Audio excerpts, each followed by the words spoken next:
Jonnalagadda society కుంభకోణంలో ముద్దాయిలను వెంటనే arrest చేయాలని సొసైటీ రీజనల్ ఆఫీస్ వద్ద పీడీఎం ఆధ్వర్యంలో నిరసన తెలిపారు.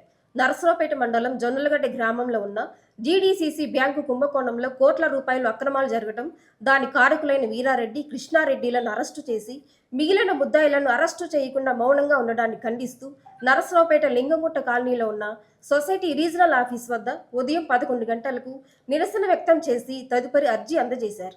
పల్నాడు జిల్లా నరసరావుపేట మండలం జొన్నలగడ్డ గ్రామ సొసైటీ పరిధిలో 8 గ్రామాలు ఉన్నాయి. ఈ గ్రామాల్లో 10 సంవత్సరాలు బట్టి పెద్ద ఎత్తున అవినీతి జరిగిందని ఆడిట్ అధికారులు తెలిసారు.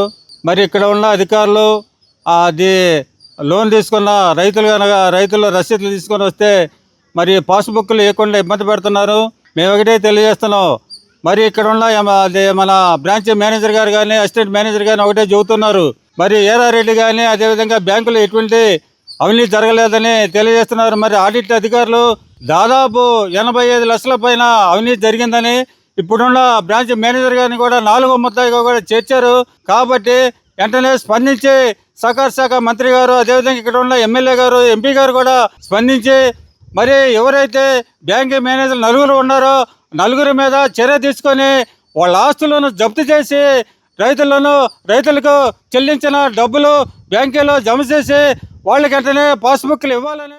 నరసరావుపేట మండలం జొన్నలగడ్డ సొసైటీలో జరిగిన కుంభకోణం కోట్ల రూపాయలు జరిగిందనేది పాత సొసైటీ సెక్రటరీగా ఉన్న వీరారెడ్డి, అతని అసిస్టెంట్ కృష్ణారెడ్డి ఇద్దరిని అరెస్ట్ చేశాము అని చెప్తూ ఉన్నారు. అయితే అదే కేసులో బ్యాంకు మేనేజర్లు కానీ మిగతా ఉన్నటువంటి వాళ్ళు కానీ వాళ్ళని అరెస్ట్ చేయకుండా ఈ కేసు ముందుకు ఎలా వెళ్తుంది? 1.